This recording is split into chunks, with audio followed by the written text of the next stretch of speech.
Welcome back to the deep dive. We are jumping, straight into the deep end today with a book that has been, well, quite frankly, impossible to ignore Oh, absolutely. for years now. Yeah. We're looking at 12 Rules for Life, An Antidote to Chaos by Jordan B. Peterson. And I have to admit, when I first heard that title, 12 Rules, it threw me off. Sounds like a listicle, right? Something you'd find on BuzzFeed. Exactly. Clean your room, stand up straight. It feels so simple. It definitely masquerades as a simple self-help manual. But that's just the packaging. Once you open it, you realize pretty quickly you're not reading tips for a better morning routine. You're wading into, well, a really dense synthesis of evolutionary biology, mythology, philosophy. Psychoanalysis. Right. It's less chicken soup for the soul and more, I don't know, Nietzsche meets National Geographic. And that's exactly what we want to unpack. Because, regardless of what you think of the author, and he's a polarizing figure, to put it mildly, the ideas in here, they dig into some really fundamental questions. And it all centers on this core tension, this engine driving the whole book, which is the concept of order versus chaos. Okay, so let's set that landscape up before we dive into the rules themselves.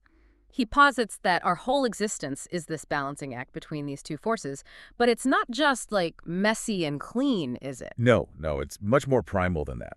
Think of order as explored territory. Okay.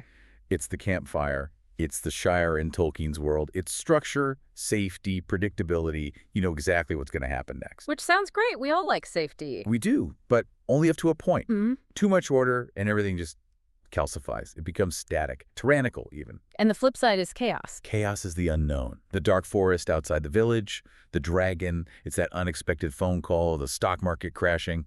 It is terrifying. But, and this is the crucial part, chaos is also where potential lives. You can't learn anything new if you stay in total order. You have to step into the chaos to find anything valuable. So the goal isn't to get rid of chaos. It's to manage it. It's to stand with one foot in order and one foot in chaos.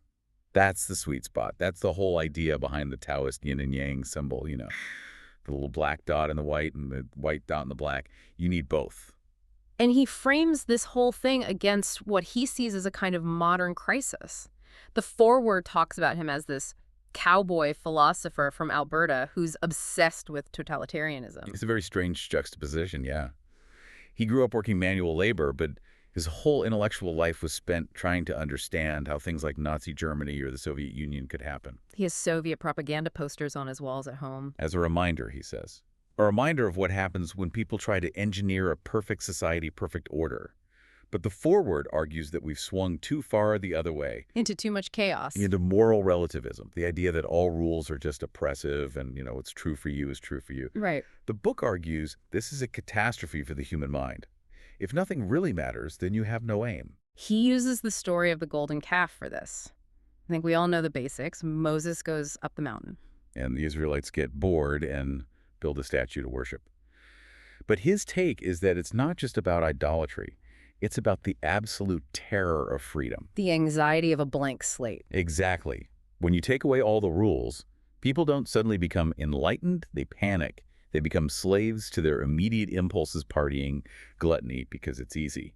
Worshipping the golden calf is aiming low because aiming high is just too hard. So we actually crave rules, not to be controlled, but to have a game we can actually play. You can't play chess without a board. You need the restrictions to have freedom of action. Which brings us perfectly to rule number 1, probably the most famous one. Stand up straight with your shoulders back. It sounds like something your grandma would tell you. It does, but then a few pages in, we're not talking about etiquette, we're talking about marine biology. Why on earth does a book on human psychology spend so much time on lobsters? This is him grounding the argument in deep evolutionary history. Lobsters are ancient. 350 million years ancient. Dinosaurs are like new money compared to lobsters. So the point is that their biological systems are foundational. They are. And the key thing is that lobsters exist in dominance hierarchies. They fight for territory, for mates. So Peterson's argument is that hierarchy isn't just a human invention, not just capitalism or patriarchy. It's a biological fact older than trees. And we're still running on similar neural software. That's the unsettling part. The neurochemistry that tracks your status, the part of the brain that tells you I'm a winner or I'm a loser, is incredibly ancient and preserved. It runs on serotonin and octopamine. How does that work? It's like a chemical seesaw. If you're a high-status lobster, you've won your fights, you've got the best shelter.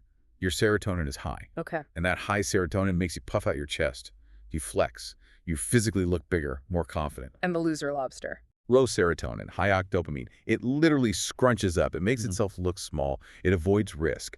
But here's the really wild part. Go on. If you give a defeated lobster antidepressants, SSRIs like Prozac, it changes its behavior. Wait, hold on. You can give a lobster Prozac? You can. Yeah. And that defeated lobster, which should be hiding, suddenly gets that serotonin boost. It starts acting like winner again. It'll challenge other lobsters it would normally run from.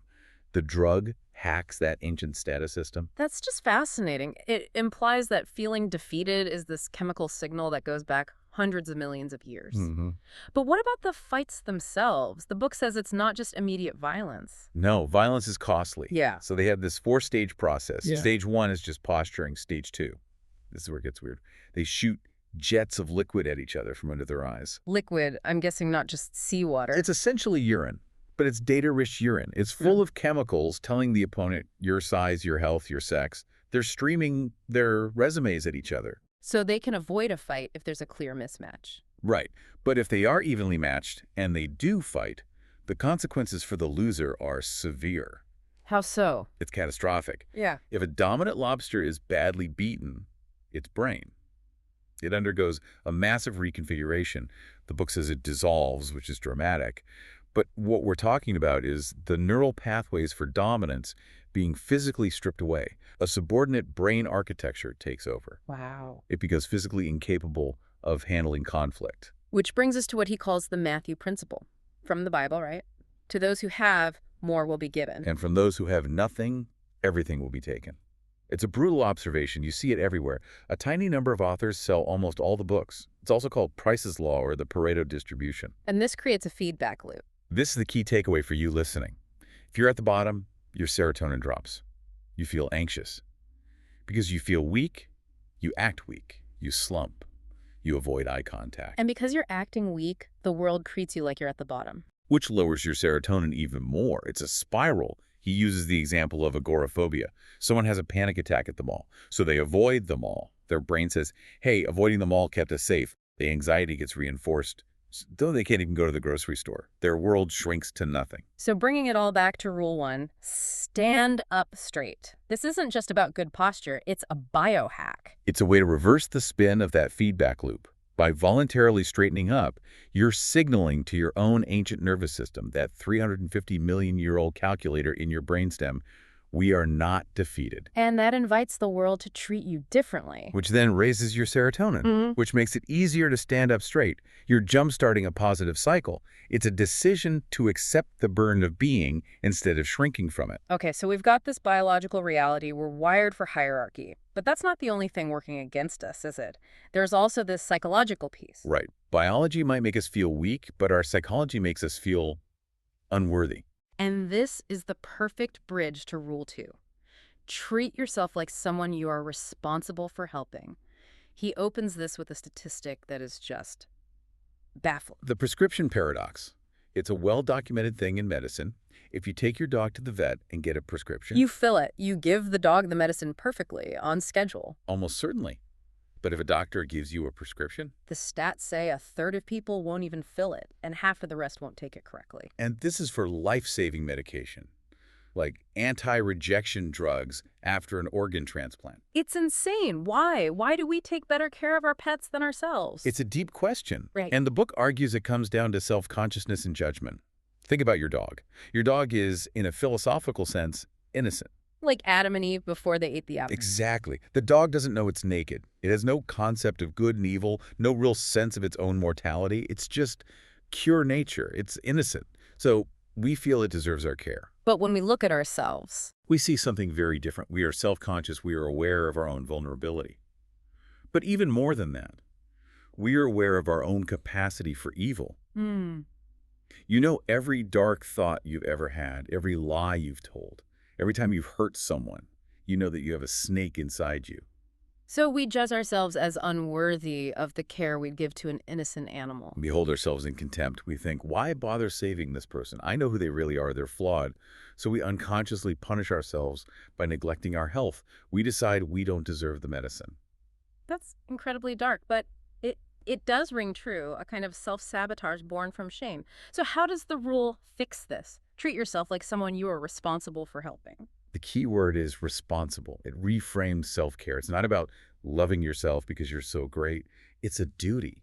You have to detach a bit, look at yourself from the outside and say, okay, this human is flawed, sure, but they have to function in the world. It's like parenting yourself. You might be annoyed at your kid, but you still make sure they take their medicine. It's your job. Precisely. The argument is you have a moral obligation to patch yourself up. Because if you let yourself fall apart, you become a burden. Your chaos spills over onto everyone else. You have to take the pill, not because you're perfect, but so that you can bear your own weight. So if you put these two rules together, you start to see the antidote to chaos. Rule 1 is about hacking the biologist stand-up, get the serotonin flowing. Rule 2 is about overcoming the psychology. Accept your flaws, but care for yourself as a duty. They're both active stances. They're about rejecting that slide into entropy. The default is decay. Order requires constant effort. And that brings us back to the Garden of Eden. I want to leave our listeners with this final thought from the book about the snake. You mentioned we all have a snake inside us, but the text asks, why was there a snake in the garden at all? Right. If it was paradise, why put danger in it? Yeah. This is one of the most provocative ideas. The argument is that a totally safe space, a walled garden with no danger, it isn't a paradise.